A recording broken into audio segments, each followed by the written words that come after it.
बिस्मिल्लाहिर्रहमानिर्रहीम। Food and nutrition fact के साथ मैं हूं डॉक्टर मोहम्मद ईसा खान। आज हम बात करेंगे हिडन हंगर और फूड बेस्ड अप्रोचेस की कि जिनके थ्रू हम हिडन हंगर को कंट्रोल कर सकते। सबसे पहले कि what is hidden hunger. Hunger का तो आप सब लोगों ने सुना हुआ है कि अगर आपको प्रॉपर खुराक ना मिले या प्रॉपर मिकदार में खुराक ना मिले तो उसके रिजल्ट में जो हमारी भूख रहती है तो उसको हम हंगर कहते हैं। लेकिन हिडन हंगर स्लाइटली डिफरेंट है कि इसमें आपको खुराक पूरी मिल रही है, लेकिन खुराक में जो खुराक की क्वालिटी है या खुराक में जो न्यूट्रिएंट्स हैं, स्पेशली वाइटामिन्स और मिनरल्स, अगर वो आपको पूरी क्वांटिटी में नहीं मिल रहे तो उसकी वजह से जो जिस्म पे असरात आते हैं तो उन असरात को या उस भूख को हम हिडन हंगर कहते हैं। बिकॉज के ज़ाहिरी तौर पर आपको कोई भूख नहीं है, आप पूरी खुराक ले रहे हैं, लेकिन आपकी खुराक की क्वालिटी या आपकी खुराक में वो न्यूट्रिएंट्स कम हैं जो हमारी जिस्म को ज़रूरत हैं। तो उन न्यूट्रिएंट्स की कमी की वजह से जो हंगर हमें हो रही है उस हंगर को हम हिडन हंगर कहते हैं। और इसका हम कह रहे हैं कि दुनिया का तकरीबन जो 1/3 या 1/3 पॉपुलेशन है कि that is affected from hidden hunger, और उसमें तकरीबन 2 बिलियन जो लोग हैं कि वो बनते हैं। तो इसका सर यहाँ पे मेंशन है कि mainly it is due to the quality of food, because कि those people does not meet the requirement of vitamins and minerals, और एज ए रिजल्ट के हमारे पास जो कंडीशन आती है उसको हम हिडन हंगर की कंडीशन कहते हैं। इससे जो ज़्यादा लोग अफेक्ट हो रहे हैं वो बच्चे, ये जो ख़वातीन हैं कि वो ज़्यादा इससे अफेक्ट हो रही हैं। अगर हम ओवरऑल बात करें तो 4 में से 1, और अगर हम बच्चों में की बात करें तो हर 3 में से 1 बच्चा जो है वो हिडन हंगर का शिकार है। ठीक है, माल न्यूट्रिशन का आप लोगों ने सुना हुआ है कि माल न्यूट्रिशन में भी ऑलमोस्ट सिमिलर चीज़ें हैं कि एक उसमें अंडर न्यूट्रिशन है, एक उसमें ओवर न्यूट्रिशन है, और जो तीसरी चीज़ हम इसको कह सकते हैं कि दैट इज हिडन हंगर, कि आप खुराक ले रहे हैं, प्रॉपर क्वांटिटी में ले रहे हैं, लेकिन उसकी जो क्वालिटी है अगर वो प्रॉपर नहीं है so that will result in hidden hunger. दूसरी तरफ से आप खुराक ले रहे हैं, उसमें एनर्जी ज़्यादा है, so that will cause over nutrition. और ऑन द अदर साइड कि अगर आप खुराक ले रहे हैं और उसके रिजल्ट में जो न्यूट्रिएंट्स आपको मिलने हैं कि वो पूरे न्यूट्रिएंट्स आपको नहीं मिल रहे, कि then it's will be under nutrition. तो मेनली हम कह सकते हैं कि hidden hunger is deficiency of micronutrients, और माइक्रोन्यूट्रिएंट्स में हमारे पास जो मेन आ रहे हैं वो वाइटामिन्स और मिनरल्स जो है कि वो हमारे पास आते हैं। तो हमारे पास कौन कौन सी अप्रोचेज हैं कि जिनके साथ हम माइक्रोन्यूट्रिएंट की डेफिशिएंसी को या हिडन हंगर को कंट्रोल कर सकते हैं। तो ये 3 मोस्ट कॉमनली या मोस्ट प्रिवेलिंग जो हमारे पास स्ट्रेटजीज हैं, उसमें सप्लीमेंटेशन है, फोर्टिफिकेशन है और डाइट डाइवर्सिफिकेशन है।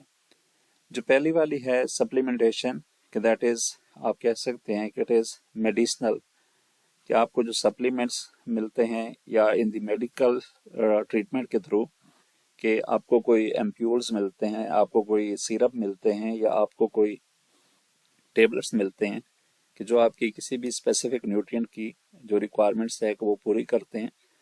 तो इसको अगर हम देखें ये ग्राफ के थ्रू तो इसका जो इम्पैक्ट है वो यानी कि क्विक है, लेकिन आफ्टर सर्टन टाइम कि वो अपना इम्पैक्ट जो है कि वो लॉस कर जाता है। मीन कि इसको हम क्रोनिक कंडीशन में यूज़ कर सकते हैं। जब एक्यूट डेफिशिएंसी हो तो आप सप्लीमेंटेशन स्टार्ट कर सकते हैं। उसके बाद जो सेकंड स्ट्रेटजी है वो फूड फोर्टिफिकेशन है, कि जो न्यूट्रिएंट डेफिशिएंट हैं उसको हम फूड में ऐड करें और उसका भी एक स्पेसिफिक टाइम तक आप कह सकते हैं कि अच्छा रिजल्ट है, और उसके बाद जो है कि वो भी स्टेबल हो जाता है। जो तीसरा आप कह सकते हैं स्ट्रेटजी है वो डाइट डाइवर्सिफिकेशन है, कि जिस तरह हमारा टॉपिक था कि फूड बेस्ड स्ट्रेटजीज से हम किस तरह से कंट्रोल कर सकते हैं। तो अगर हम इन तीनों स्ट्रेटजीज में देखें तो जो लास्ट वन है डाइट डाइवर्सिफिकेशन, कि ये स्लो है लेकिन स्टेडी है, कि कंटिन्यूअसली आपकी जो माइक्रोन्यूट्रिएंट की रिक्वायरमेंट है कि उसको फुलफिल कर रहा है।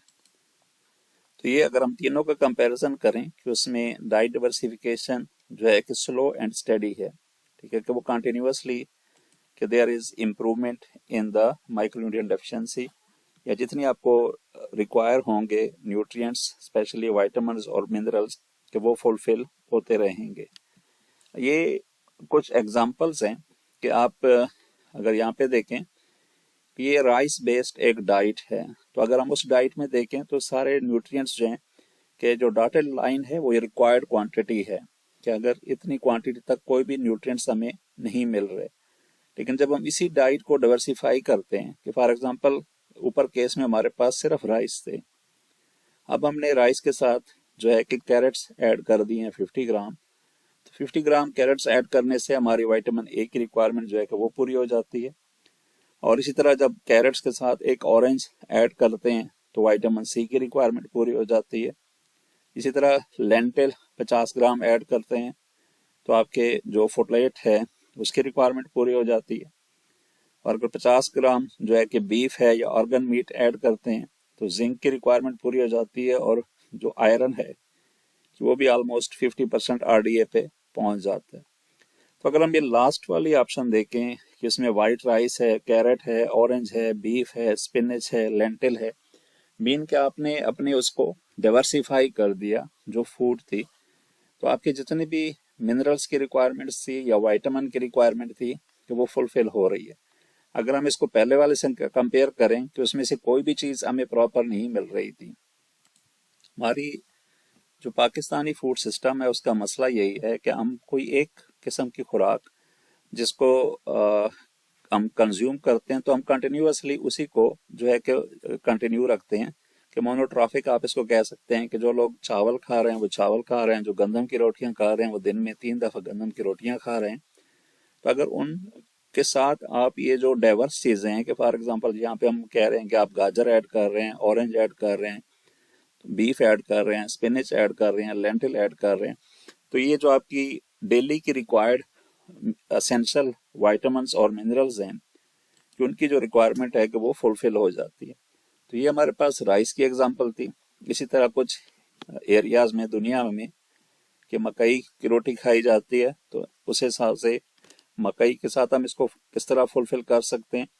तो ये जो है कि हमारे पास जो एक जर्नल हम कह सकते हैं कि जो हमारी प्लेट आती है, तो एक तो प्लेट के बारे में जर्नल कहा जाता है कि आपकी प्लेट का जो हाफ है वो फ्रूट्स एंड वेजिटेबल में से होना चाहिए, बिकॉज के जितने भी मिनरल्स हैं, वाइटामिन्स हैं, वो हमें मोस्टली फ्रूट्स एंड वेजिटेबल से मिलते हैं।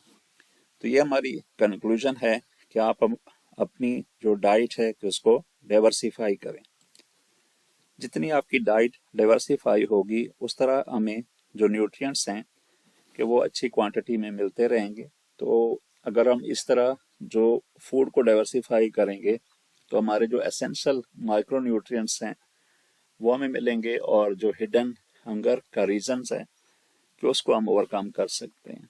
So thanks for watching food and nutrition fact. आप हमारे चैनल को लाइक, सब्सक्राइब और फॉलो करें ताकि हमारी फ्यूचर वीडियोस आपको मिलती रहें।